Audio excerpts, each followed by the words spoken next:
ಈ ಕಾರ್ಯಕ್ರಮದ ಪ್ರಾಯೋಜಕರು Policybazaar. Best health insurance, term ಇನ್ಶೂರೆನ್ಸ್ಗಾಗಿ ಡಿಸ್ಕ್ರಿಪ್ಷನ್ ಹಾಗೂ ಟಾಪ್ ಕಮೆಂಟ್ನಲ್ಲಿ ಕೊಟ್ಟಿರೋ ಲಿಂಕ್ ಅನ್ನು ಚೆಕ್ ಮಾಡಿ. ಹಾಯ್ ಫ್ರೆಂಡ್ಸ್, mastmaga.comಗೆ ಸ್ವಾಗತ. ನಾನು ಅಮರ್ ಪ್ರಸಾದ್. ಕಳೆದ ಒಂದು ದಶಕದಿಂದ ಚಾಲೆಂಜೇ ಇಲ್ಲದೆ ಭರ್ಜರಿಯಾಗಿ ಪವರ್ನಲ್ಲಿ ಗ್ರಿಪ್ಪನ್ನು ಸಾಧಿಸಿದ ಬಿಜೆಪಿಗೆ ಈಗ ಮೊದಲ ಬಾರಿಗೆ ದೊಡ್ಡ ಚಾಲೆಂಜ್ನ ಸಾಧ್ಯತೆ ಕಣ್ಮುಂದೆ ಕಾಣಿಸ್ತಾ ಇದೆಯಾ? ಪ್ರಬಲ ಪ್ರತಿಸ್ಪರ್ಧೆಯ ಚಾಲೆಂಜ್ ಕಣ್ಮುಂದೆ ಕಾಣಿಸ್ತಾ ಇದೆಯಾ?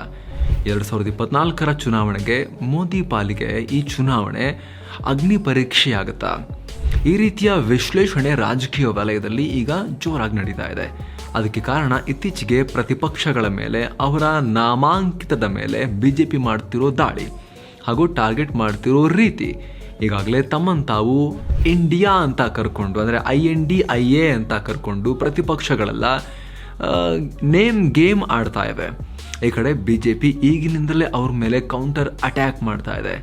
ಈ ವಿಚಾರ ಏನು ಅಂದರೆ, ಬಿಜೆಪಿಯ ಈ ಓವರ್ ಕೌಂಟರ್ಗಳೇ ಅಥವಾ ಈ ಓವರ್ ಕೌಂಟರ್ ಅಟ್ಯಾಕ್ಸೇ ರಾಜಕೀಯ ವಲಯದಲ್ಲಿ ದೊಡ್ಡ ಕುತೂಹಲ ಕಾರಣ ಆಗಿದೆ. ಪ್ರತಿಪಕ್ಷಗಳ ಶಕ್ತಿಗೆ ಬಿಜೆಪಿ ಭಯಭೀತಗೊಳ್ತಾ ಅನ್ನೋ ವಾದ ಮುಂದಿಡಲಾಗ್ತಾ ಇದೆ. ಅಷ್ಟೇ ಅಲ್ಲ, ಬಿಜೆಪಿಯ ಈ ಭಯ, ಪ್ರತಿಪಕ್ಷಗಳ ಈ ಉತ್ಸಾಹ ಮುಂದೆ NDA ಹಾಗೂ INDIA ಮೈತ್ರಿಕೂಟದ ನಡುವೆ ಅತಿ ದೊಡ್ಡ ಹಾಗೂ ಸಮಬಲದ ಕಾಳಗ ನಡೆಯುವ ಸೂಚನೆ ಅಂತ ಕೂಡ ಬಣ್ಣಿಸಲಾಗ್ತಾ ಇದೆ. ಹಾಗಿದ್ರೆ ಏನಿದು ಬಿಜೆಪಿಯ ಆತಂಕದ ಅಧ್ಯಾಯ? ಬಿಜೆಪಿಗೆ ಈಗ ಪ್ರತಿಪಕ್ಷಗಳ ಮೇಲೆ ನಿಜಕ್ಕೂ ಕೂಡ ಭಯ ಶುರುವಾಗಿದೆಯಾ? ಪ್ರತಿಪಕ್ಷಗಳ ನೇಮ್ ಗೇಮ್ನಲ್ಲಿ ಬಿಜೆಪಿ ಸೈಲೆಂಟ್ ಆಗ್ತಿರೋದು ಯಾಕೆ? ಈ ಎಲ್ಲವನ್ನ ಇವತ್ತಿನ ವಿಡಿಯೋದಲ್ಲಿ ನಾವು ನೋಡ್ತಾ ಹೋಗೋಣ. ಮಿಸ್ ಮಾಡದೆ ಕಡೆ ತನಕ ನೋಡಿ. ಸ್ನೇಹಿತರೆ, ಅಂತೂ ಇಂತೂ 2024 ಚುನಾವಣೆಗೆ ಪೂರ್ವ ತಯಾರಿ ಮಾಡೋ ಕೆಲಸ ಜೋರಾಗಿ ಆರಂಭ ಆಗಿದೆ. ಬಿಜೆಪಿಯನ್ನು ಸೇರಿದಂತೆ ದೇಶದ ಎಲ್ಲ ರಾಜಕೀಯ ಪಕ್ಷಗಳು ತಮ್ಮ ಮಿತ್ರರನ್ನ ಹೊಗಳ್ತಾ, ಶತ್ರುಗಳ ಮೇಲೆ ಮುಗಿಬೀಳ್ತಾ ತಮ್ಮ ಕೂಟದ ಕೈಯನ್ನ ಬಿಗಿ ಮಾಡ್ತಾ ಇವೆ. ಈ ಪ್ರಯತ್ನದಲ್ಲಿ ಪ್ರತಿಪಕ್ಷಗಳ ಉತ್ಸಾಹ ಸ್ವಲ್ಪ ಜೋರ ಇದೆ. ಒಗ್ಗಟ್ಟಿನಲ್ಲಿ ಬಲವಿದೆ ಅನ್ನೋ ಹಾಡನ್ನ ಹಾಡಿಕೊಂಡು ಈಗಾಗಲೇ ಬಿಜೆಪಿ ಮೇಲೆ ಒಟ್ಟಾಗಿ ಬೀಳೋ ಪ್ಲಾನ್ ಮಾಡಿವೆ. ಅದರ ಭಾಗವಾಗಿ ಇಂಡಿಯಾ ಹೆಸರನ್ನೇ ದಾಳ ಮಾಡಿಕೊಂಡು ದಾಳಿ ಮಾಡೋಕೆ ಸಜ್ಜಾಗಿವೆ. ಅದಕ್ಕಾಗಿ ನಾನಾ ತಂತ್ರಗಳನ್ನು ಕೂಡ ಹೆಣಿತಾ ಇದ್ದಾರೆ. ಆದರೆ ಇವರೆಲ್ಲ ಈಗ ಒಂದಾಗ್ತಿರೋ ರೀತಿನೇ ಕಂಟಿನ್ಯೂಸ್ಲಿ ನೆಕ್ಸ್ಟ್ ಒಂದು 10 ತಿಂಗಳು ಹಿಂಗೆ ಗಟ್ಟಿಮುಟ್ಟಾಗಿದ್ದು, ಚುನಾವಣೆಗೆ ಇದೇ ರೀತಿಯಲ್ಲಿ ಒಗ್ಗಟ್ಟಿನಿಂದ ಹೋದರೆ ಆಗ ಕೊಂಚ ಮಟ್ಟಿಗೆ ಬಿಜೆಪಿಗೆ ಆತಂಕ ಗ್ಯಾರಂಟಿ ಅನ್ನೋದನ್ನು ತಳ್ಳಿ ಹಾಕಕ್ಕೆ ಆಗಲ್ಲ.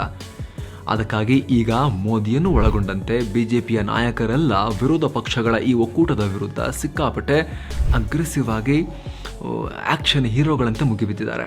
ಮುಖ್ಯವಾಗಿ ಇಂಡಿಯಾ ಅಥವಾ INDIA ಅನ್ನೋ ಹೆಸರನ್ನೇ ಇಟ್ಕೊಂಡು ಆ ಹೆಸರಿನ ಆ ಒಂದು ಲಾಭ ಆ ಒಕ್ಕೂಟಕ್ಕೆ ಸಿಗಬಾರ್ದು ಅನ್ನೋ ನಿಟ್ಟಿನಲ್ಲಿ ಇವಾಗಿಂದಲೇ ಆ INDIA ಅನ್ನೋ ಮೈತ್ರಿಕೂಟದ ಹೆಸರಿಟ್ಕೊಂಡಿರೋ ನಿರ್ಧಾರ ಇದೆಯಲ್ಲ, ಅದನ್ನೇ ಟಾರ್ಗೆಟ್ ಮಾಡಲಾಗ್ತಾ ಇದೆ.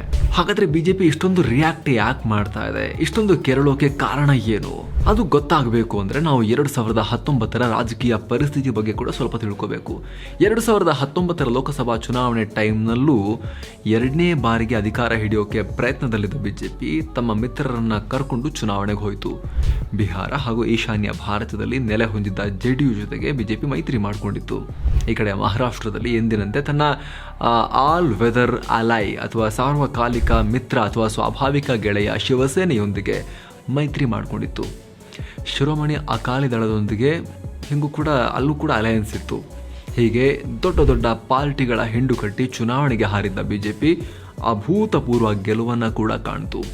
ಆದರೆ ಫಲಿತಾಂಶ ಬಂದ ನಂತರ ಬಿಜೆಪಿ ಕಂಪ್ಲೀಟ್ ಆಗಿ ತನ್ನ ಧೋರಣೆಯನ್ನು ಚೇಂಜ್ ಮಾಡ್ತು.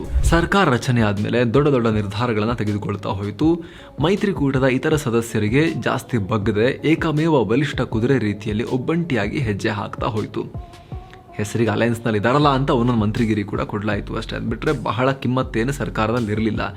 ಈ ಅಲಯನ್ಸ್ ಯಾವಾಗ ಚೆನ್ನಾಗಿರುತ್ತೆ ಅಂದರೆ, ಅಲಯನ್ಸ್ ಪಾರ್ಟ್ನರ್ಗಳಿಗೆ ಅಲಯನ್ಸ್ನಲ್ಲಿ ಮಹತ್ವ ಇದ್ದಾಗ.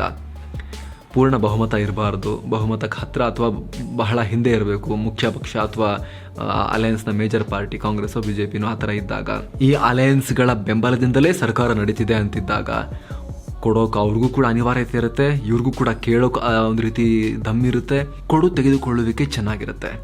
ಆದರೆ ಹೆಸರಿಗೆ ಮಾತ್ರ ಅಲಯನ್ಸು, ಒಂದೇ ಪಾರ್ಟಿದ ಪೂರ್ಣ ಬಹುಮತ, ಭರ್ಜರಿ ಬಹುಮತ ಇದೆ ಅಂದಾಗ ಇವರಿಗೆ ಕೇಳೋಕ್ಕೂ ಜಾಸ್ತಿ ಇರಲ್ಲ ಅವ್ರ ಹತ್ರ, ಇವ್ರಿಗೆ ಕೊಡೋಕ್ಕೂ ಜಾಸ್ತಿ ಇರೋದಿಲ್ಲ, ತೆಗೆದುಕೊಳ್ಳುವಿಕೆಗೆ ಜಾಸ್ತಿ ಸ್ಕೋಪ್ ಇರಲ್ಲ. ಹಾಗೇ ಆಯಿತು NDA 1ರಲ್ಲೂ ಹಾಗೆ ಆಯಿತು, NDA 2ನಲ್ಲಿ ಇನ್ನೂ ಕೂಡ ಜಾಸ್ತಿ ಆಯಿತು ಅದು. ಹಾಗಾಗಿ BJP ಏನು ಮಾಡ್ತು, ಮಿತ್ರ ಪಕ್ಷಗಳಿಗೆ ಹೆಸರಿಗೆ 1-2 ಈ ಥರ ಮಂತ್ರಿ ಸ್ಥಾನ ಕೊಡ್ತು. ಬಹುಮುಖ್ಯವಾಗಿದೆ ಏನು ಕೊಟ್ಟಿಲ್ಲ, ಬಟ್ ಸಣ್ಣ ಪುಟ್ಟದ್ದು ಕೊಡ್ತು. ಹೆಸರಿಗೆ ಮಾತ್ರ ಕ್ಯಾಬಿನೆಟಲ್ಲಿದ್ದಾರೆ ಅಂತೇಳಿ ಒಂದು ಉಪಸ್ಥಿತಿ ಕೊಡ್ತು. ನೀತಿ ನಿರ್ಧಾರಗಳಲ್ಲಿ, ಸರ್ಕಾರದ ನೀತಿ ನಿರೂಪಣೆಯಲ್ಲಿ ಅಂಥ ಮಹತ್ವ ಯಾವುದು ಕೂಡ ಅವರಿಗಿರಲಿಲ್ಲ. ಅದೇ ಈ ಹಿಂದೆ ವಾಜಪೇಯಿ ಅವರ NDA ಇದ್ದಾಗ, ಮನಮೋಹನ್ ಸಿಂಗ್ ಸರ್ಕಾರದಲ್ಲಿ UPA ಟೈಮ್ನಲ್ಲಿ ಅಲಯನ್ಸ್ ಪಾರ್ಟ್ನರ್ಗಳು ಆಡಿದ್ದೇ ಆಟ ಆಗಿತ್ತು. ಅವರ ಮಾತಿಗೆ ಸಿಕ್ಕಾಪಟ್ಟೆ ಬೆಲೆ ಇತ್ತು, ಯಾಕಂದರೆ ಅವರಿಂದನೇ ಸರ್ಕಾರ ನಡೀತಾ ಇತ್ತು, ಅವ್ರ ಸಪೋರ್ಟಿಂದ. ಬಟ್ ಇಲ್ಲಿ ಹಾಗಿರಲಿಲ್ಲ. ಇಲ್ಲಿ BJPಯ ಬಲ BJPಗೆ ಆತ್ಮವಿಶ್ವಾಸವನ್ನು ತಂದುಕೊಟ್ಟಿತ್ತು. ಅದು ಓವರ್ ಕಾನ್ಫಿಡೆನ್ಸ್ಗೂ ಕೂಡ ಕಾರಣ ಆಗಿರಬಹುದು. ಸಿಂಗಲ್ ಲಾರ್ಜೆಸ್ಟ್ ಪಾರ್ಟಿಯಾಗಿ ಅವರು ಅಧಿಕಾರ ಹಿಡಿದಿದ್ದರಿಂದ BJP ವಿರೋಧಿಗಳಿಗೆ ಅಷ್ಟೊಂದು ಕಿಮ್ಮತ್ತಿರಲಿಲ್ಲ. ಹೀಗಾಗಿ ನಿಧಾನಕ್ಕೆ ಏನಾಗ್ತಾ ಬಂತು, ಇವ್ರಿಗೆ ನಮ್ಮ ಅಗತ್ಯ ಅಂತೂ ಇಲ್ಲ, ಬಿಟ್ಟರೆ ನಮ್ಮ ರಾಜ್ಯಗಳಲ್ಲಿ ನಮ್ಮನ್ನು ಕೂಡ ನುಂಗ್ತಾ ಬರ್ತಾರೆ ಅಂತ ಆತಂಕ ಶುರುವಾಯಿತು ಮಿತ್ರರಿಗೆ. ಹಾಗಾಗಿ ಆ ಮಿತ್ರರೇ ಮುಂದಿನ ದಿನಗಳಲ್ಲಿ ಶತ್ರುಗಳಾಗೋ ಪರಿಸ್ಥಿತಿ ಬಂತು.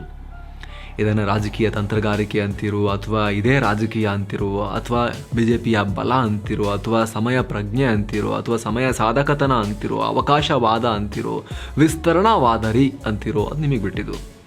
ಒಟ್ಟಿನಲ್ಲಿ BJP ಎಲೆಕ್ಷನ್ ರಿಸಲ್ಟ್ ಬಂದ ನಂತರ ಒಬ್ಬೊಬ್ಬ ಮಿತ್ರನನ್ನು ಕೂಡ ಕಳ್ಕೊಳ್ತಾ ಹೋಯಿತು. ರೈತ ಮಸೂದೆಗಳ ಹೆಸರಲ್ಲಿ ಜಗಳ ಆಗಿ ಶಿರೋಮಣಿ ಅಕಾಲಿದಳ BJPಯಿಂದ ದೂರ ಹೋಯಿತು. ಈ ಕಡೆ CM ಸ್ಥಾನ 2ನೇ ಸಲ ಕೂಡ BJPಗೆ ಹೋಗುತ್ತೆ ಅಂತ ಹೇಳಿ ಉದ್ಧವ್ ಠಾಕ್ರೆಯ ಶಿವಸೇನೆ ಕಾಂಗ್ರೆಸ್ ಮತ್ತು ಶರದ್ ಪವಾರ್ ತೊಡೆ ಮೇಲೆ ಹೋಗ್ಕೂರ್ತು. ಆಗಲೂ BJP ಶಿವಸೇನೆಯನ್ನು ಉಳಿಸ್ಕೊಳ್ಳೋಕೆ ಅವ್ರು ಕೇಳ್ದಂಗೆ ಅವ್ರಿಗೆ CM ಸ್ಥಾನ ಬಿಟ್ಕೊಡ್ಲಿಲ್ಲ. ನಾವು ಹೆಂಗ್ರಿ ಬಿಟ್ಕೊಡೋದು, ಅತಿ ದೊಡ್ಡ ಪಕ್ಷ ಆಗಿರೋದು ನಾವು, ಬಹುಮತಕ್ಕೆ ಹತ್ತಿರ ಇರೋದು ನಾವು, ನಮಗಿಂತ ಅರ್ಧ ಸೀಟ್ ತಗೊಂಡಿರೋದು ನಿಮಗೆ ಹೆಂಗೆ ನಾವು CM ಸ್ಥಾನ ಕೊಡೋದು ಅಂಥೇಳಿ ಕೊಡಲಿಲ್ಲ. ಅಲ್ಲೂ ಕೂಡ ಮೈತ್ರಿ ಡಿವೋರ್ಸ್ ಆಯಿತು, ಶಿವಸೇನೆ ಡಿವೋರ್ಸ್ ಆಯಿತು. ಶಿವಸೇನೆ ಮತ್ತು ಈ ಅಕಾಲಿದಳ ಇವರೆರಡೂ ಕೂಡ BJPಯ ನೈಸರ್ಗಿಕ ಮಿತ್ರರು ಅಂತ BJPನೇ ಕನ್ಸಿಡರ್ ಮಾಡ್ತಾ ಇತ್ತು. ರಾಜಕೀಯ ವಲಯ ಕೂಡ ಕನ್ಸಿಡರ್ ಮಾಡ್ತಾ ಇತ್ತು, ನ್ಯಾಚುರಲ್ ಅಲೈಸ್ ಅಂತ. ಅವರೇ ದೂರ ಹೋದರು. ಆ ಕಡೆ ಬಿಹಾರದಲ್ಲಿ ನಿತೀಶ್ ಕುಮಾರ್ ಪಟ್ಟದ ಮೇಲೆ BJP ಒಳಗೊಳಗೆ ದೃಷ್ಟಿ ಇಟ್ಟಿತ್ತು. ನಿತೀಶ್ ಕುಮಾರ್ಗೆ ಕಮ್ಮಿ ಸೀಟ್ ತಗೊಂಡಿದ್ರು ಕೂಡ ಅನಿವಾರ್ಯವಾಗಿ ಅವ್ರ ಫೇಸ್ ಬೇಕು ಅಂತ ಅವರಿಗೆ ಮುಖ್ಯಮಂತ್ರಿ ಏನೋ ಮಾಡಿದರು. ಆದರೆ ನಿಧಾನಕ್ಕೆ BJP ಮಂತ್ರಿಗಳು ಮುಖ್ಯಮಂತ್ರಿಗೆ ಒಂದು ರೀತಿ ತಾಕೀತು ಮಾಡ್ತಾರೆ, ಹೇಳಿಕೆಗಳನ್ನು ಕೊಡೋಕೆ ಶುರು ಮಾಡಿದ್ರು. BJPಯವರು ಯಾವ ರೀತಿ ಹೇಳಿಕೆ ಕೊಡೋಕೆ ಶುರು ಮಾಡಿದ್ರು ಅಂತ ಹೇಳಿದ್ರೆ, ಒಂದು ರೀತಿ ನಮ್ಮಿಂದ ನೀವು CM ಆಗಿರೋದು ಅನ್ನೋ ದರ್ಪದಲ್ಲಿ ಹಂಗೆ ಮಾಡ್ಬೇಕು, ಹಿಂಗೆ ಮಾಡ್ಬೇಕು, ನೋಡಿ ಸರಿ ಇರೋದಿಲ್ಲ ಅಂತ ಎಚ್ಚರಿಕೆ ಕೊಡೋ ರೀತಿಯಲ್ಲಿ ಈ ರೀತಿ ಎಲ್ಲ ಮಾಡೋಕೆ ಶುರು ಮಾಡಿದ್ರು. ನಿತೀಶ್ ಕುಮಾರ್ಗೆ ಹಿಡಿಸ್ಲಿಲ್ಲ. ಹೌದಯ್ಯ, ಟ್ರೈನ್ ದೊಡ್ಡ ಇರುತ್ತೆ, ಇಂಜಿನ್ ಇಷ್ಟೇ ಇರುತ್ತೆ, ಮುಂದೆ ಗಾಡಿ ಇಷ್ಟುದ್ದ ಇರುತ್ತೆ, ಆದರೆ ಓಡೋಕ್ಕೆ ಇಂಜಿನ್ ಬೇಕೇ ಬೇಕು. ನನ್ನ ಪಕ್ಷ ಚಿಕ್ಕದಾದರೂ ಕೂಡ ಈ ಸರ್ಕಾರಕ್ಕೆ ಬಿಹಾರದ ಮಟ್ಟಿಗೆ ನಾನೇ ಇಂಜಿನ್ ಅನ್ನೋ ರೀತಿಯಲ್ಲಿ ನಿತೀಶ್ ಕುಮಾರ್ ಹಿಂಗೆ ಗಾಡಿನ ಚೇಂಜ್ ಮಾಡಿದ್ರು. ಇಂಜಿನ್ ಹೋಗಿ ಬೇರೆ ಗಾಡಿಗಳಿಗೆ ಅಟ್ಯಾಚ್ ಮಾಡಿದ್ರು. ಯಾವುದು ಈಗ ಹೊಸ ಗಾಡಿ ಹಿಂದ್ಗಡೆ ಅಟ್ಯಾಚ್ ಆಗಿರೋದು ಕಾಂಗ್ರೆಸ್ ಮತ್ತು RJD. ಹೀಗಾಗಿ BJPಗೆ ಅಲ್ಲೂ ಕೂಡ ಹಿನ್ನಡೆಯಾಯಿತು. ನಿತೀಶ್ ಕುಮಾರ್ ಒಂಥರ ಮಜಾ, ಮೋದಿಯ ಮಾಜಿ ಗೆಳೆಯ, ಮಾಜಿ ವಿರೋಧಿ, ಮಾಜಿ ಗೆಳೆಯ, ಮಾಜಿ ವಿರೋಧಿ, ಮಾಜಿ ಗೆಳೆಯ ಮತ್ತು ಹಾಲಿ ವಿರೋಧಿ, ಈ ರೀತಿ ಅವ್ರು ಚೇಂಜ್ ಆಗ್ತಾ ಬಂದಿದೆ ಅವರ ಸ್ಟ್ಯಾಂಡ್. ಅವರು ಬ್ರೇಕಪ್ ಮಾಡಿಕೊಂಡ್ರು BJP ಒಟ್ಟಿಗೆ. ಮುಂದೆ ಯಾವಾಗ ಮತ್ತವರು BJP ಜೊತೆಗೆ ಹೋಗ್ತಾರೋ ಗೊತ್ತಿಲ್ಲ. ಅಲ್ಲಿ ಲಾಲು ಪ್ರಸಾದ್ ಯಾದವರ ಪಾರ್ಟಿಯವರು ಏನಾದ್ರು ಗಲಾಟೆ ಮಾಡಿದ್ರೆ, ಗುಂಡಾಗಿರಿ ಮಾಡಿದ್ರೆ, ಕಾಂಗ್ರೆಸ್ ಏನಾದ್ರು ಕಿರಿಕಿರಿ ಮಾಡಿದ್ರೆ, ಅವರು ಮುಲಾಜಿಲ್ಲದೆ ನೆಕ್ಸ್ಟ್ ಡೇನೇ ಇಂಜಿನಿಂದ ಹಿಂದ್ಗಡೆ ಗಾಡಿನ ಚೇಂಜ್ ಮಾಡ್ಕೊಂಡು BJP ಜೋಡಿಸ್ಕೊತಾರೆ. ಅದರಲ್ಲಿ ಏನು ಡೌಟ್ ಇಲ್ಲ. ನಿತೀಶ್ ಕುಮಾರ್ ಹೇಗೆ ಅಂತ ಹೇಳಿದ್ರೆ, ಅವರ ರೀತಿ ನೀತಿ ಪ್ರಕಾರ ಸರ್ಕಾರ ನಡಿಬೇಕು. ನೀವು ಸಪೋರ್ಟ್ ಕೊಟ್ಟಿದ್ದೀರ ಅಂತ ಅಂದ್ಕೊಂಡು ನೀವು ಹೇಳ್ದಂಗೆಲ್ಲ ಕೇಳೋದಿಲ್ಲ ಅನ್ನೋದು ನಿತೀಶ್ ಕುಮಾರ್ರ ಒಂದು ಪಾಲಿಸಿ. ಕಮ್ಮಿ ಸೀಟ್ ಬಂದರೂ ಕೂಡ ಅದೇ ಕಾರಣಕ್ಕೆ ಅವರು ದಶಕಗಳಿಂದ ಅಲ್ಲಿ CM ಆಗಿರೋದು ಇನ್ನೂ ಕೂಡ. ಆದರೆ ಈ ಕ್ಷಣಕ್ಕಂತೂ ನಿತೀಶ್ ಮತ್ತು BJP ಹತ್ತಿರ ಬರೋ ಲಕ್ಷಣ ಈ ಕ್ಷಣ ಕಾಣಿಸ್ತಿಲ್ಲ. ನಿತೀಶ್ ಕುಮಾರ್ ವಿಚಾರದಲ್ಲಿ ಏನೂ ಹೇಳೋಕ್ಕಾಗಲ್ಲ, ಬಟ್ ಈ ಕ್ಷಣ ಕಾಣಿಸ್ತಿಲ್ಲ. ಸೊ ಈ ರೀತಿ ಮಿತ್ರರೆಲ್ಲರನ್ನ ಕೂಡ ನಾನಾ ಕಾರಣಗಳಿಂದ ದೂರ ಮಾಡಿಕೊಂಡ BJP ಇಲ್ಲಿ ತನಕ ಮಿತ್ರರ ವಿಚಾರವಾಗಲಿ, ಶತ್ರುಗಳ ವಿಚಾರವಾಗಲಿ ಜಾಸ್ತಿ ತಲೆ ಕೆಡಿಸ್ಕೊಂಡಿರಲಿಲ್ಲ. ಲೋಕಸಭೆ ಚುನಾವಣೆ ಬಂದರೆ ಯಾರು ನಮ್ಮನ್ನು ಕೌಂಟರ್ ಮಾಡೋಕ್ಕಿದ್ದಾರೆ ಅನ್ನೋ ಥರದಲ್ಲೇ ಇತ್ತು. ಹೋದರೆ ಹೋಗಲಿ ಬಿಡಿ, ನಾವು ಮಾಡ್ಕೊತೀವಿ ಅನ್ನೋ ಮೈಂಡ್ಸೆಟ್ನಲ್ಲಿತ್ತು. ಆದರೆ ಈಗ ಪರಿಸ್ಥಿತಿ ಭಿನ್ನವಾಗಿದೆ, ಅದು ಸ್ಪಷ್ಟವಾಗಿ ಕಾಣಿಸ್ತಾ ಇದೆ. BJP ಆ ಮೈಂಡ್ಸೆಟ್ನಿಂದ ಹೊರಗೆ ಬಂದಿದೆ. ಮಿತ್ರರು ಬೇಕು ಅನ್ನೋದು BJPಗೆ ಸ್ಪಷ್ಟ ಆಗಿದೆ. ಈ ಹಿಂದೆ ತಮ್ಮ ಮಿತ್ರ ಬಳಗದಲ್ಲಿ ಗುರುತಿಸ್ಕೊಂಡಿದ್ದ ಅನೇಕರಿಗೆ ಮತ್ತೆ ರೆಡ್ ಕಾರ್ಪೆಟ್ ಹಾಸಿ ಕರೆಸ್ಕೊಳ್ತಾ ಇದೆ. ಇಲ್ಲಪ್ಪ, ಅವ್ರ ರಾಜಕೀಯ ಭವಿಷ್ಯನೇ ಮುಗಿದೋಯ್ತು, ಅವ್ರ ಕೈಲಿ ಇನ್ನೇನು ಆಗಲ್ಲ ಅನ್ನೋ ಪಾರ್ಟಿಗಳನ್ನು ಕೂಡ, ಇಲ್ಲರಿ ನೀವು ಇಂಪಾರ್ಟೆಂಟ್ ರೀ, ಇಲ್ಲ ನಮ್ದೇನಿಲ್ಲ ಅಂದರು, ಇಲ್ಲ ನೀವು ಇಂಪಾರ್ಟೆಂಟ್ ರೀ, ನೀವು ಎಷ್ಟು ಪವರ್ಫುಲ್ ಗೊತ್ತಾ ಅನ್ನೋ ರೀತಿ ಅವ್ರಿಗೆ ಫೀಲ್ ಬರೋಕ್ಕೆ BJP ಕಾರಣ ಆಗ್ತಿದೆ. ಇವ್ರು BJPಯವರು ಅಷ್ಟು ಮುದ್ದು ಮಾಡಿ ಕರಿತಿರೋದು ನೋಡಿ ಅವರಿಗೆ ಅನಿಸ್ತಿದೆ, ನಾವು ಅಷ್ಟು ಇಂಪಾರ್ಟೆಂಟಾ ಅಂಥೇಳಿ ಕರಿತಾ ಇದೆ. ನಿಮಗೆ ಈ ಬಗ್ಗೆ ಈ ಮುಂಚೆ ಕೂಡ ನಾವು ಮೋದಿ ಇನ್ ಟ್ರಬಲ್ ಅನ್ನೋ ವರದಿಯಲ್ಲಿ ಮಾಹಿತಿಯನ್ನು ಕೊಟ್ಟಿದ್ವಿ.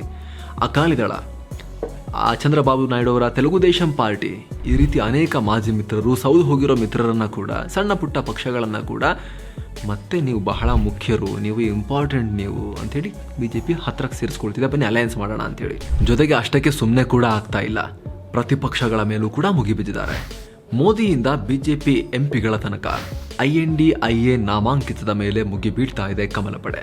ಸ್ನೇಹಿತರೆ, ಕಳೆದ ಕೆಲ ದಿನಗಳ ಹಿಂದೆ ಪ್ರಧಾನಿ ಮೋದಿ ಪ್ರತಿಪಕ್ಷಗಳ ವಿರುದ್ಧ ಒಂದು ಹೇಳಿಕೆಯನ್ನು ಕೊಟ್ಟಿದ್ರು. ಇತ್ತೀಚಿನ ದಿನಗಳಲ್ಲಿ ಮೋದಿ ಅವರು ಕೊಟ್ಟ ಅತಿ ದೊಡ್ಡ ರಾಜಕೀಯ ಹೇಳಿಕೆ ಅಂತ ಕರೆಸ್ಕೊಂಡಿತ್ತು ಅದು.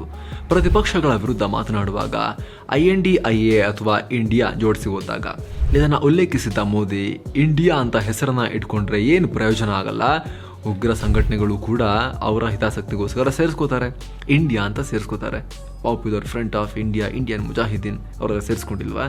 ಹಾಗೆ ಈಸ್ಟ್ ಇಂಡಿಯಾ ಕಂಪನಿ, ಬ್ರಿಟಿಷರು ಬಂದು ಲೂಟಿ ಮಾಡಿದವರು, ಅವರು ಕೂಡ ಇಂಡಿಯಾ ಅಂತ ಸೇರಿಸ್ಕೊಂಡಿರ್ಲಿಲ್ವಾ? ಹಾಗೆ ನೀವು ಕೂಡ ಸೇರಿಸ್ಕೊಂಡಿದ್ದೀರಾ ಅಂತ ಪ್ರತಿಪಕ್ಷಗಳ ಮೇಲೆ ತೀವ್ರ ವಾಗ್ದಾಳಿ ಮಾಡಿದ್ರು. ನೀವು ಲೂಟ್ ಮಾಡೋಕ್ಕೆ ಹೊಸದಾಗಿ ವೇಷ ಹಾಕೊಂಡ್ಬರ್ತಾ ಇದ್ದೀರಿ ಅಂತ ಹೇಳಿದ್ರು. ಅಷ್ಟೇ ಅಲ್ಲ, ಇತ್ತೀಚೆಗೆ BJPಯ ಸಂಸದರೊಬ್ಬರು ಮಾತನಾಡಿ ಇಂಡಿಯಾ ಅನ್ನೋ ಹೆಸರನ್ನು ಬದಲಿಸಿ ಭಾರತಕ್ಕೆ ಸಂವಿಧಾನದಲ್ಲಿ ಕೇವಲ ಭಾರತ ಅನ್ನೋ ಹೆಸರು ಮಾತ್ರ ಇಡಬೇಕು ಅಂತ ಆಗ್ರಹ ಮಾಡಿದ್ರು. ಈ ರೀತಿಯ ಸಲಹೆ ರೂಪದ ಆಗ್ರಹ ಮಾಡಿದ್ರು. ಇದು ಮೇಲ್ನೋಟಕ್ಕೆ ಟೀಕೆ ರೀತಿ ಕಂಡ್ರೂ ಕೂಡ ಪ್ರತಿಪಕ್ಷಗಳನ್ನು ಅಥವಾ ಈ INDIA ಅನ್ನೋ ಈ ಹೊಸ ಫಾರ್ಮೇಷನನ್ನು, ಜೊತೆಗೆ ಆ ಫಾರ್ಮೇಷನ್ ಹಾಗೆ ಗಟ್ಟಿಮುಟ್ಟಾಗಿ ಕಂಟಿನ್ಯೂ ಆದರೆ ಅದು ಮಾಡಬಹುದಾದ ಡ್ಯಾಮೇಜನ್ನು BJP ಎಷ್ಟು ಸೀರಿಯಸ್ ಆಗಿ ತಗೊಂಡಿದೆ ಅನ್ನೋದನ್ನು ಸಾರಿ ಸಾರಿ ಹೇಳುತ್ತೆ. ಯಾಕಂದರೆ ಯಾವುದೇ ಆಡಳಿತ ಪಕ್ಷ ಪ್ರತಿಪಕ್ಷಗಳ ಮೇಲೆ ಅವ್ರ ಕೈಲಿ ಏನೂ ಆಗಲ್ಲ ಅಂದರೆ ಸುಮ್ಮನೆ ದಾಳಿ ಮಾಡಲ್ಲ. ಅದರಲ್ಲೂ ನರೇಂದ್ರ ಮೋದಿ ಅವರಂತೂ ಅಮಿತ್ ಶಾ ರಿಯಾಕ್ಟ್ ಮಾಡ್ತಾರೆ, ರಾಜನಾಥ್ ಸಿಂಗ್ ರಿಯಾಕ್ಟ್ ಮಾಡ್ತಾರೆ, ಗಡ್ಕರಿ ರಿಯಾಕ್ಟ್ ಮಾಡ್ತಾರೆ. ಇವರೆಲ್ಲ ರಿಯಾಕ್ಟ್ ಮಾಡೋದು ಬಿಟ್ಟರೆ ನರೇಂದ್ರ ಮೋದಿ ಅವರಂತೂ ರಿಯಾಕ್ಷನ್ನೇ ಕೊಡೋದಿಲ್ಲ ಈ ರೀತಿ ಟೀಕೆಗಳಿಗೆ. ಎಲೆಕ್ಷನ್ ಇದ್ದಾಗ ಮಾತ್ರ ಪ್ರತಿಪಕ್ಷಗಳ ವಿರುದ್ಧ ಅವರು ಮಾತಾಡೋದು ಬಿಟ್ಟರೆ ಬೇರೆ ಟೈಮ್ನಲ್ಲಿ ರಿಯಾಕ್ಷನ್ ಕೂಡ ಕೊಡೋದಿಲ್ಲ ಈ ಟೀಕೆ ಟಿಪ್ಪಣಿಗಳಿಗೆ ಪ್ರತಿಪಕ್ಷಗಳದ್ದು. ಆ ಕೆಲಸವನ್ನು ಅವರ ಸೋಷಿಯಲ್ ಮೀಡಿಯಾ ವಿಂಗ್ ಅವರು ಇವರೆಲ್ಲ ನೋಡ್ಕೊತಾರೆ. ವೈಯಕ್ತಿಕವಾಗಿ ಅವ್ರು ಹೇಳಿಕೆ ಕೊಡೋದು ಕಮ್ಮಿ ರಾಜಕೀಯ ವಿದ್ಯಮಾನಗಳಿಗೆ. ನೀವು ಸೂಕ್ಷ್ಮ ಗಮನಿಸಿ ನೋಡಿ, ಎಲೆಕ್ಷನ್ ಟೈಮ್ ಬಿಟ್ಟರೆ ಬೇರೆ ಟೈಮ್ನಲ್ಲಿ ಅವರು ಅದ್ರ ಬಗ್ಗೆ ಮಾತಾಡಲ್ಲ, ಡೊಮೆಸ್ಟಿಕ್ ಪಾಲಿಟಿಕ್ಸ್ ಬಗ್ಗೆ. ಆದರೆ ಈಗ ಪ್ರತಿಪಕ್ಷಗಳ ವಿರುದ್ಧ ಖುದ್ದು ಮೋದಿಯವರೇ ಅಗ್ರೆಸಿವ್ ಆಗಿ ಅಟ್ಯಾಕ್ ಮಾಡೋಕ್ಕೆ ಮುಂದಾಗಿದ್ದಾರೆ. ಪ್ರತಿಪಕ್ಷಗಳು ಒಂದು ಮಟ್ಟಿಗೆ BJPಗೆ, NDAಗೆ ಹೆಡ್ಡೇಕ್ ತರುವಲ್ಲಿ, ತಲೆನೋವು ತರುವಲ್ಲಿ ಒಂದು ಮಟ್ಟಿಗೆ ಸಕ್ಸಸ್ ಕಂಡಿವೆ ಅನ್ನೋದು ಇದರಿಂದ ಸ್ಪಷ್ಟವಾಗುತ್ತೆ. ಹಾಗಾದರೆ BJPಗಿರೋ ತಲೆನೋವು ಯಾವುದು? ಇಷ್ಟೊಂದು ಕೆರಳೋಕ್ಕೆ ಕಾರಣ ಏನು? ಈ ಪ್ರಶ್ನೆಗೆ ಉತ್ತರ ಹುಡುಕ್ತಾ ಹೋದರೆ ಮೊದಲಿಗೆ ನಮಗೆ ಕಾಣೋದು ಪ್ರತಿಪಕ್ಷಗಳ ಹೆಸರು. UPAಗೆ ಎಳ್ಳು ನೀರು ಬಿಟ್ಟು ಮಮತಾ, ಕೇಜ್ರಿವಾಲ್, ನಿತೀಶ್, ಸೋನಿಯಾ, ರಾಹುಲ್ ಎಲ್ಲ ಸೇರಿ ಪ್ರತಿಪಕ್ಷಗಳ ಗುಂಪಿಗೆ INDIA ಅಂತ ಹೆಸರಿಟ್ಕೊಂಡಿರೋದು ನಿಮಗೆಲ್ಲ ಗೊತ್ತಿರೋ ವಿಚಾರ. ಈ ಹೆಸರನ್ನು ಇಟ್ಕೊಂಡು BJPಯನ್ನು ಹಲವು ಆಯಾಮಗಳಲ್ಲಿ ಕಟ್ಟಿ ಹಾಕಬೇಕು ಅಂತ ಪ್ರತಿತಂತ್ರವನ್ನು ರೂಪಿಸಿದ್ದಾರೆ. ಅದು ಒಂದು ಮಟ್ಟಿಗೆ BJP ರಿಯಾಕ್ಷನ್ ನೋಡ್ತಾ ಇದ್ರೆ ಆರಂಭಿಕವಾಗಿ ಇಂಪ್ಯಾಕ್ಟ್ ಮಾಡಿದೆ. ಯಾಕಂದರೆ ಇಂಡಿಯಾ ಪದವನ್ನು BJP ತನ್ನದೇ ದಾರಿಯಲ್ಲಿ ಟೀಕಿಸಿದ್ರೂ ಕೂಡ ಅದು ಅಷ್ಟೊಂದು ಎಫೆಕ್ಟಿವ್ ಆಗಿ ಕಾಣಿಸ್ತಾ ಇಲ್ಲ. ಈಗಾಗಲೇ ಮೋದಿ ವಿರುದ್ಧವೂ ಆ ಇಂಡಿಯಾ ಅನ್ನೋ ಪದಬಾಣವನ್ನು ಪ್ರತಿಪಕ್ಷಗಳು ಬಿಡ್ತಾ ಇದ್ದಾರೆ. ಮೊನ್ನೆ ಟ್ವೀಟ್ ಮೂಲಕ ಪ್ರತಿಕ್ರಿಯೆ ಕೊಟ್ಟಿದ್ದ CM ಸಿದ್ದರಾಮಯ್ಯ, ಇಂಡಿಯಾ ಅನ್ನೋ ಪದ ನಿಮ್ಮ ಮೇಕ್ ಇನ್ ಇಂಡಿಯಾದಲ್ಲೂ ಇದೆ, ಮೇಡ್ ಇನ್ ಇಂಡಿಯಾದಲ್ಲೂ ಇದೆ, ನೀವ್ಯಾಕೆ ಇಟ್ಟಿದ್ದೀರಾ ಅಂತ ಪ್ರತ್ಯಸ್ತ್ರವನ್ನು ಬಿಟ್ಟಿದ್ರು. ಇದಕ್ಕೆ BJPಯಿಂದ ಯಾವುದೇ ಸಮರ್ಥನೆಗಳು, ಉತ್ತರಗಳು ಬಂದಿರಲಿಲ್ಲ. ಇಲ್ಲಿ ಗೊತ್ತಾಗೋದೇನು ಅಂದರೆ BJPಯನ್ನು ಪ್ರತಿಪಕ್ಷಗಳು ಹೆಸರಿನ ಸಂದಿಗ್ಧತೆಯಲ್ಲಿ ಸಿಕ್ಕಾಕಿಸುವಲ್ಲಿ ಆರಂಭಿಕ ಯಶಸ್ಸನ್ನು ಕಂಡಿವೆ. ಬಾಯಿ ಕಟ್ಟಿ ಹಾಕೋ ಪ್ರತಿಪಕ್ಷಗಳ ಆಸೆಗೆ ತಕ್ಷಣಕ್ಕೆ ನಿರೀಕ್ಷಿತ ಫಲ ಅಂತೂ ಸಿಕ್ಕಿದೆ. INDIA ಅಂತ ಹೆಸರಿಟ್ರೆ ನಮ್ಮನ್ನು ಟೀಕೆ ಹೆಂಗೆ ಮಾಡ್ತಾರೆ, ಸೋಲ್ತಾರೆ, ಇಂಡಿಯಾ ಸೋಲ್ಬೇಕು ಅಂತ BJP ಹೇಳುತ್ತಾ ಅನ್ನೋ ಲೆಕ್ಕಾಚಾರದಲ್ಲಿ ಕಾಂಗ್ರೆಸ್ ಇತ್ತು. ಅದಕ್ಕೆ BJP ಅವರು ಏನು ಹೇಳಿದ್ದು, ಉಗ್ರರು ಇಟ್ಕೊಂಡಿದ್ದಾರೆ, ದೇಶ ವಿರೋಧಿ ಶಕ್ತಿಗಳು ಕೂಡ ಇಟ್ಕೊಂಡಿದ್ದಾರೆ, ಲೂಟಿ ಮಾಡಿದವರು ಇಟ್ಕೊಂಡಿದ್ದಾರೆ, ಹೆಸರು ಚೇಂಜ್ ಮಾಡೋದು ಕೂಡ ಏನೂ ಆಗಲ್ಲ ಅಂತ. ಜೊತೆಗೆ BJP ಕೆಲವರಂತೂ ಇಂಡಿಯಾ ಅನ್ನೋ ಶಬ್ದವೇ ವೇಸ್ಟ್, ಭಾರತೇ ಶ್ರೇಷ್ಠ ಅನ್ನೋ ರೀತಿ ಕ್ಯಾಂಪೇನನ್ನು ಕೂಡ ಶುರು ಮಾಡಿದರು. ಆದರೆ ಅದನ್ನು ದೊಡ್ಡ ಧ್ವನಿಯಲ್ಲಿ ಯಾಕೆ ಮಾಡೋಕ್ಕಾಗ್ತಿಲ್ಲ ಅಂದರೆ BJP ಸರ್ಕಾರವೇ ಹಲವಾರು ತನ್ನ ಸ್ಕೀಮ್ಗಳಿಗೆ ಇಂಡಿಯಾ ಅನ್ನೋ ಹೆಸರನ್ನು ಬಳಸಿನೇ ಹೆಸರಿಟ್ಟಿದೆ. ಮೇಕ್ ಇನ್ ಭಾರತ್ ಅಂತ ಹೇಳಲಿಲ್ಲ, ಸ್ಕಿಲ್ ಭಾರತ್ ಅಂತ ಹೇಳಲಿಲ್ಲ, ಎಲ್ಲ ಕಡೆ ಇಂಡಿಯಾ ಇದೆ. Made in India, make in India, skill India, startup India, ಎಲ್ಲ ಕಡೆ ಇಂಡಿಯಾ ಇದೆ. ಹಾಗಾಗಿ ಆ ಇಂಡಿಯಾ ಅನ್ನೋ ಪದ ಸರಿ ಇಲ್ಲ ಅಂತ ಹೇಳೋಕ್ಕೂ ಆಗ್ತಾ ಇಲ್ಲ, ಬಳಕೆ ಬಗ್ಗೆ ಮಾತ್ರ ಹೇಳ್ತಾ ಇದೆ.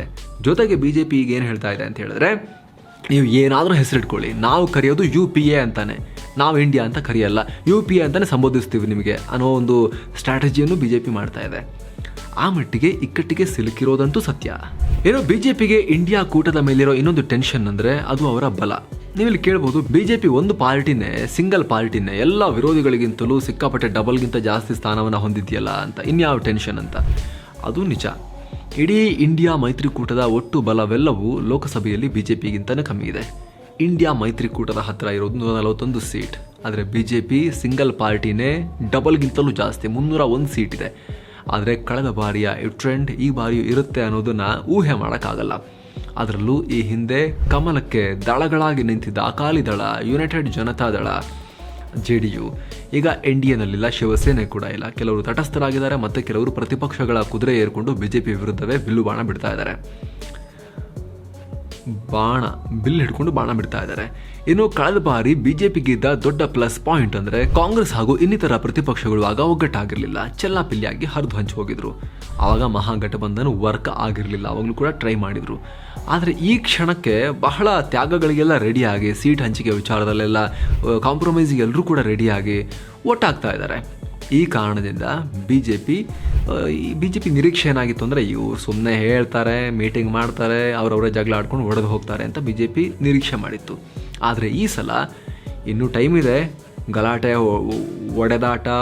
ಹೊಡೆದಾಟ ಹಾಗೂ ಒಡೆದು ಹೋಗುವ ಆಟ ಇನ್ನೂ ಕೂಡ ಸಾಧ್ಯತೆ ಇದೆ INDAದಲ್ಲಿ. ಆದರೆ ಈ ಕ್ಷಣಕ್ಕೆ ಒಂದು ರೀತಿ ಎಲ್ಲರೂ ಕೂಡ ಸ್ವಲ್ಪ ಕಾಂಪ್ರಮೈಸ್ಗೆ ರೆಡಿ ಆಗಿದ್ದೀವಿ ಅಂತ ಹೇಳ್ತಾ ಹತ್ರ ಬರ್ತಿರೋದ್ರಿಂದ ಲಾಸ್ಟ್ ಟೈಮ್ಗಿಂತ ಈ ಸಲ ಇವ್ರನ್ನ ಅಂಟಿಸಿರೋ ಆ ಗಮ್ ಇದೆಯಲ್ಲ, ಮತ್ತೆ ಬಿಜೆಪಿನೇ ಬಂದ್ಬಿಟ್ರೆ ನಮ್ಮ ಕತೆ ಏನು ಅನ್ನೋ ಆ ಭಯದ ಗಮ್ ಇದೆಯಲ್ಲ, ಆ ಗಮ್ ಇವ್ರನ್ನ ಅಂಟಿಸಿದೆ ಈ ಸಲ. ಅದು ಬಿಜೆಪಿಗೂ ಕೂಡ ಭಯ ಕಾರಣ ಆಗಿದೆ. ಅದಕ್ಕೆ ತಕ್ಕಂತೆ ಬಿಜೆಪಿ ಹೊಸ ಗೆಳೆಯರನ್ನು ಹುಡುಕ್ತಾ ಇದೆ. ಇನ್ನು ಕೆಲ ಕಡೆ ಕಷ್ಟ ಆದರೂ ಸರಿ, ಕೆಲವೊಂದಿಷ್ಟು ಪಕ್ಷಗಳೊಂದಿಗೆ ಅವರು ಮೈತ್ರಿಯನ್ನು ಕೂಡ ಮುರಿದುಕೊಳ್ತಾ ಇಲ್ಲ. ಉದಾಹರಣೆಗೆ ಹರಿಯಾಣದಲ್ಲಿ ನೋಡಿ, 2019ರಲ್ಲಿ ರಚನೆಯಾದ ಹರಿಯಾಣ ಲೋಕಹಿತ್ ಪಾರ್ಟಿ ಜೊತೆಗೆ ಅವರು ಮೈತ್ರಿ ಮಾಡ್ಕೊಂಡಿದ್ದಾರೆ. ಗಮನಿಸಬೇಕಾದ ಅಂಶ ಅಂದರೆ ಆ ಪಾರ್ಟಿಲಿರೋದು ಒಂದೇ ಶಾಸಕ ಗೋಪಾಲ್ ಕಂದ ಅಂತ. ಅವ್ರ ಮೇಲೆ ಆತ್ಮಹತ್ಯೆಗೆ ಪ್ರಚೋದನೆಯ ಕೇಸ್ ಕೂಡ ಇದೆ. ಈ ಮುಂಚೆ ಬಿಜೆಪಿ ಇದನ್ನು ಬೆಂಬಲ ನಮಗೆ ಬೇಡ ಅಂತ ಹೇಳಿತ್ತು. ಯಾಕಂದರೆ ಹರಿಯಾಣದಲ್ಲಿ ಬಿಜೆಪಿ ಕೂಟಕ್ಕೆ ಬಹುಮತ ಸಿಕ್ಕಿತ್ತು. 90 ಸ್ಥಾನಗಳಿರುವ ಹರಿಯಾಣ ವಿಧಾನಸಭೆಯಲ್ಲಿ 46 ಮ್ಯಾಜಿಕ್ ನಂಬರ್, ಆದರೆ ಬಿಜೆಪಿ ಬಳಿ 41 ಸೀಟ್ ಇದೆ. ಬಿಜೆಪಿಯ ಮಿತ್ರನ ಬಳಿ 10 ಸ್ಥಾನ ಇದೆ. 5 ಮಂದಿ ಸ್ವತಂತ್ರ ಅಭ್ಯರ್ಥಿಗಳು ಬಿಜೆಪಿಗೆ ಸಪೋರ್ಟ್ ಕೊಟ್ಟಿದ್ದಾರೆ. ಹೀಗಾಗಿ ಈತನ ಸಪೋರ್ಟ್ ನಮಗೆ ಬೇಡ ಅಂತ ಹರಿಯಾಣ ಬಿಜೆಪಿ ಯೂನಿಟ್ ಹೇಳಿತ್ತು. ಆದರೆ ನಂತರ ಅನೇಕ ರಾಜಕೀಯ ಬೆಳವಣಿಗೆಗಳಾಗಿ ಲೋಕಹಿತ್ ಪಾರ್ಟಿ ಈಗ NDA ಭಾಗ ಆಗಿದೆ. ಹೀಗೆ ಸಣ್ಣ ಪುಟ್ಟ ಪಕ್ಷಗಳನ್ನೆಲ್ಲ ಸೇರಿಸಿಕೊಂಡು ಈಗ NDA ತನ್ನ ಮಿತ್ರ ಪಕ್ಷಗಳ ಸಂಖ್ಯೆಯನ್ನು 38ಕ್ಕೆ ಏರಿಸಿಕೊಂಡಿದೆ. ಈ ಮೂಲಕ ಪ್ರತಿಪಕ್ಷಗಳ ಸಮಾನಕ್ಕೆ ಬಿಜೆಪಿಯು ಮಿತ್ರರ ಸಂಖ್ಯೆಯನ್ನು ಹೆಚ್ಚು ಮಾಡಿಕೊಂಡಂತಾಗಿದೆ. ಪ್ರತಿಪಕ್ಷಗಳಿಗಿಂತ ಚೂರು ಜಾಸ್ತಿನೇ. ಇದು ಮುನ್ನೆಚ್ಚರಿಕೆಯೋ, ಸೋಲ್ತೀವನ್ನ ಭಯ ಇಲ್ರಿ, ಬಟ್ ನಾವು ಚುನಾವಣೆ ಸ್ಪರ್ಧೆ ಮಾಡ್ಬೇಕಾದ್ರೆ ತಂತ್ರ ಮಾಡಬೇಕಾಗತ್ತೆ, ಮುನ್ನೆಚ್ಚರಿಕೆ ಇದು ಅಂತ ಹೇಳ್ತಾರೋ, ಅಥವಾ ಚುನಾವಣಾ ತಂತ್ರಗಾರಿಕೆನೋ, ಅಥವಾ ಬಿಜೆಪಿಗಿರೋ ನಿಜವಾದ ಅನಿವಾರ್ಯತೆನೋ, ಅಥವಾ ಹಿಂದೆ ಗೆದ್ದಿರೋದಕ್ಕಿಂತ ಇನ್ನಷ್ಟು ಸೀಟು ಗೆಲ್ಲಬೇಕು ಅನ್ನೋ ಮಹದಾಸೆನೋ, ಅಥವಾ ಏನಾದರೂ ಟಫ್ ಆದರೆ ಎಲೆಕ್ಷನ್, ಲಾಸ್ಟ್ ಟೈಮ್ ಗೆದ್ದಿರಷ್ಟೇ ಕೆಲವು ಕಡೆ ಸ್ವೀಪ್ ಆಗಿತ್ತು, ಈ ಸಲ ಅಷ್ಟೇ ಸೀಟಲ್ಲಿ ಬಂದಿಲ್ಲ ಅಂದರೆ 2 ಎಲೆಕ್ಷನಲ್ಲಿ ಸ್ವೀಪ್ ಮಾಡಿ 3ನೇ ಎಲೆಕ್ಷನಲ್ಲೂ ಸ್ವೀಪ್ ಮಾಡೋ ಮಟ್ಟಿಗೆ ಕೊಡ್ತಾರಾ? UP, ರಾಜಸ್ಥಾನ, ಮಧ್ಯಪ್ರದೇಶ, ಗುಜರಾತಲ್ಲೆಲ್ಲ ಸ್ವಲ್ಪ ಕಮ್ಮಿ ಆಗಿಬಿಟ್ರೆ ಅನ್ನೋ ಭಯನೋ, ಅದನ್ನು ಬೇರೆ ಕಡೆ ಪ್ಯಾಚಪ್ ಮಾಡ್ಕೊಳ್ಳೋಣ ಅನ್ನೋ ಲೆಕ್ಕಾಚಾರನೋ, ಅದನ್ನು ನೀವೇ ಡಿಸೈಡ್ ಮಾಡ್ಕೊಳ್ಳಿ. ಬಿಜೆಪಿ ಪರ ಇರೋರಿಗೆ ಅದರಲ್ಲಿ ಪಾಸಿಟಿವೇ ಕಾಣುತ್ತೆ, INDA ಪರವಾಗಿರೋರಿಗೆ ಅವ್ರಿಗೆ ಬೇಕಾಗಿರೋ ಅಂಶಗಳು ಕಾಣುತ್ತೆ. ಅದು ಬೇರೆ ವಿಚಾರ, ಹಿಂಗೆ ಬೇಕಾದರೂ ವಿಶ್ಲೇಷಣೆ ಮಾಡ್ಕೋಬೋದು. ಬಟ್ ಈ ಅಂಶಗಳನ್ನ ಉಲ್ಲೇಖ ಮಾಡಿರೋದಂತೂ ಎವಿಡೆಂಟಾಗಿ ಕಾಣಿಸ್ತಾ ಇದೆ. ಈಗ ಇರೋ ಬಿಜೆಪಿ ಕಾಡ್ತಿರೋ ಇನ್ನೂ ಒಂದಷ್ಟು ಆತಂಕ ಅಂದರೆ ತಟಸ್ಥ ಪಕ್ಷಗಳು ಉಲ್ಟಾ ಹೊಡೆದ್ರೆ ಅಂತ. ಇಲ್ಲಿ ಇಂಟ್ರೆಸ್ಟಿಂಗ್ ಇದು, NDA ಮೈತ್ರಿಕೂಟದ ಹೊರಗಿರೋ ಅಥವಾ ಪ್ರತಿಪಕ್ಷಗಳ ಇಂಡಿಯಾಗೂ ಸೇರದೆ ಮಧ್ಯದಲ್ಲಿ ನಿಂತಿರೋ ಪಕ್ಷಗಳು. ಆಂಧ್ರದ ಜಗನ್ ಅವರ YSR ಕಾಂಗ್ರೆಸ್ ಪಾರ್ಟಿ, ಅವರು ಯಾರ ಜೊತೆಗೂ ಬಹಿರಂಗವಾಗಿ ಸೇರಲಿಲ್ಲ, ಕಾಂಗ್ರೆಸ್ ಒಟ್ಟಿಗೂ ಸೇರಿಲ್ಲ, INDAಗೂ ಸೇರಿಲ್ಲ, ಈ ಹಿಂದೆ UPAಗೂ ಸೇರಲಿಲ್ಲ, NDAನೂ ಸೇರಲಿಲ್ಲ. ಆದರೆ ಕೇಂದ್ರ ಸರ್ಕಾರಕ್ಕೆ ಕಾಯ್ದೆಗಳ ಪಾಸ್ ಮಾಡೋ ವಿಚಾರದಲ್ಲಿ ಸಪೋರ್ಟ್ ಮಾಡ್ತಾ ಬಂದಿದ್ದಾರೆ. ಅಂತಹ ಜಗನ್ ಮೋಹನ್ ರೆಡ್ಡಿ ಒಂದು ವೇಳೆ ಲೋಕಸಭೆಯಲ್ಲಿ ಬಿಜೆಪಿ ಏನಾದರೂ ಜಗನ್ ವಿರೋಧಿ ತೆಲುಗು ದೇಶಂ ಪಾರ್ಟಿಯೊಂದಿಗೆ ಮತ್ತೆ ಮೈತ್ರಿ ಮಾಡಿಕೊಂಡ್ರೆ ಆಗ ಜಗನ್ ಕೂಡ ಅನಿವಾರ್ಯವಾಗಿ INDA ಕೂಟದ ಭಾಗ ಆಗಿಬಿಡ್ಬೋದು. ಆಗ ಪ್ರತಿಪಕ್ಷಗಳಿಗೆ ಇನ್ನಷ್ಟು ಆತ್ಮವಿಶ್ವಾಸ ಸಿಗುತ್ತೆ. ಯಾಕಂದರೆ ಜಗನ್ ಪಕ್ಷದಲ್ಲಿ 22 ಸಂಸದರಿದ್ದಾರೆ. ಅದೇ ರೀತಿ ತೆಲಂಗಾಣ ವಿಚಾರಕ್ಕೆ ಬಂದರೆ ಅಲ್ಲಿ ಚಂದ್ರಶೇಖರ್ ರಾವ್ ಇದ್ದಾರೆ. ಅವರು ಇಲ್ಲಿವರೆಗೂ 2 ಗುಂಪಿಗೆ ಸೇರಿಲ್ಲ. ಕಾಂಗ್ರೆಸ್ ಕೂಡ ಮತ್ತು ಬಿಜೆಪಿ ಕೂಡ ಅವರಿಗೆ ಸಮಾನ ಶತ್ರು ತೆಲಂಗಾಣದಲ್ಲಿ, ಆ ರಾಜ್ಯದ ಪಾಲಿಟಿಕ್ಸ್ನಲ್ಲೂ ಕೂಡ. ಹೀಗಾಗಿ ಕಾಂಗ್ರೆಸ್ ಇದೆ ಆ ಗುಂಪಲ್ಲಿ ಅನ್ನೋ ಕಾರಣಕ್ಕಾಗಿಯೇ INDAಗೆ KCR ಪಾರ್ಟಿ ಹೋಗಿಲ್ಲ. ನಾನೇ ಹೊಸ ಒಂದು ಮೈತ್ರಿಕೂಟ ಕಟ್ತೀನಿ ಅಂತ ಓಡಾಡ್ತಿದ್ದಾರೆ. ಆದರೆ ಒಂದು ವೇಳೆ ನಿತೀಶ್ ಕುಮಾರ್, ಮಮತಾ ಬ್ಯಾನರ್ಜಿ ಇಬ್ಬರೂ ಸೇರಿ KCR ಮನವೊಲಿಸಿ INDA ಮೈತ್ರಿಕೂಟದಲ್ಲಿ ಬನ್ನಿ ಸೇರಿ ನೀವು ಸುಮ್ಮನೆ ಹೊಡೆದಾಡ್ಕೊಂಡು BJP ಲಾಭ ಆಗುತ್ತೆ ಅಂತ ಹೇಳಿ ಮನವೊಲಿಸಿ ಕರ್ಕೊಂಡು ಹೋದ್ರು ಅಂತ ಹೇಳಿದ್ರೆ ಆಗ BJP ಪಾಲಿಗೆ ಇನ್ನಷ್ಟು ಸಮಸ್ಯೆ ಆಗುತ್ತೆ. ತೆಲಂಗಾಣದಲ್ಲೂ ಕೂಡ ಸಮಸ್ಯೆ ಆಗುತ್ತೆ. ಕಾಂಗ್ರೆಸ್ ಮತ್ತು KCR ಒಂದಾಗಿಬಿಟ್ರೆ, ಜೊತೆಗೆ ಅತ್ತ BSP ಕೂಡ ಇದೆ. ಅವರು ನಾಳೆ ಇಂಡಿಯಾ ಮೈತ್ರಿಕೂಟಕ್ಕೆ ಹೋಗೋ ಸಾಧ್ಯತೆಯನ್ನು ಪೂರ್ತಿ ಅಲ್ಲಗಳೆಯೋಕ್ಕಾಗಲ್ಲ. ಈ ಕ್ಷಣಕ್ಕೆ ಅವ್ರು ಹೋಗಿಲ್ಲ, ಬಟ್ ಅಲ್ಲಗಳೆಯೋಕ್ಕೂ ಆಗಲ್ಲ. ಹೀಗೆ ಅನೇಕ ಪಾರ್ಟಿಗಳು ತಟಸ್ಥ ಸ್ಥಾನದಿಂದ BJP ವಿರೋಧಿಗಳಾಗಿ ರೂಪಾಂತರ ಆದರೆ ಅದು BJPಗೆ ಕಷ್ಟ ಆಗ್ಬೋದು. ಈ ತಟಸ್ಥ ಪಾರ್ಟಿಗಳಲ್ಲಿ BJPಗೆ ಫೇವರಬಲ್ ಪಾರ್ಟಿ ಸ್ವಲ್ಪ ಅಂತ ಹೇಳಿದ್ರೆ ಇಲ್ಲಿ ತನಕ ಜಗನ್ನು, YSRCP ಅವ್ರದ್ದು, ಒಡಿಶಾದ ಈ ಬಿಜು ಜನತಾದಳ, ಇವ್ರು ತಟಸ್ಥ ಬಟ್ ಸ್ವಲ್ಪ BJP ಕಡೆ ವಾಲವರು. ಆದರೆ ತಟಸ್ಥದಲ್ಲಿ BJP ಕಂಡ್ರೆ ಉರಿದು ಬೀಳೋರು ಕೂಡ ಇದ್ದಾರೆ. KCR ತಟಸ್ಥ ಬಟ್ BJP ಕಂಡ್ರೆ ಉರಿದು ಬೀಳ್ತಾರೆ. ವಾಲಿದ್ರೆ ಸ್ವಲ್ಪ ಅವರು INDIA ಕಡೆನೇ ವಾಲ್ಬೋದು ಸ್ವಲ್ಪ. ಹಾಗೆ ಮಾಯಾವತಿ ಅವರು BJP ಕಂಡ್ರೆ ಉರಿದು ಬೀಳ್ತಾರೆ.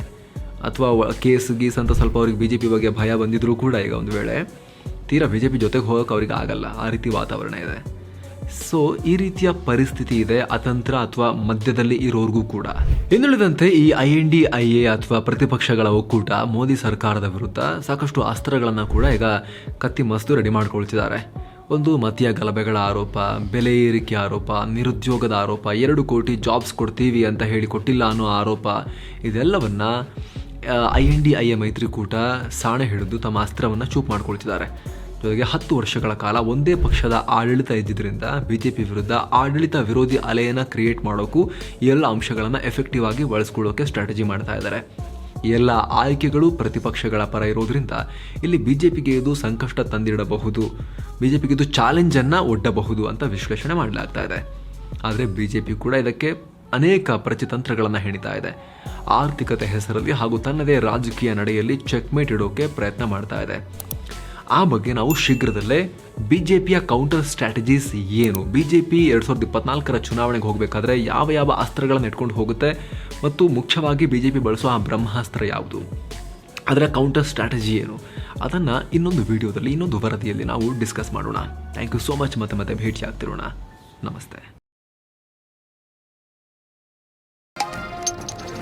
ಈ ಕಾರ್ಯಕ್ರಮದ ಪ್ರಾಯೋಜಕರು Policybazaar. Best health insurance, term ಇನ್ಶೂರೆನ್ಸ್ಗಾಗಿ ಡಿಸ್ಕ್ರಿಪ್ಷನ್ ಹಾಗೂ ಟಾಪ್ ಕಮೆಂಟ್ನಲ್ಲಿ ಕೊಟ್ಟಿರೋ ಲಿಂಕ್ ಅನ್ನು ಚೆಕ್ ಮಾಡಿ.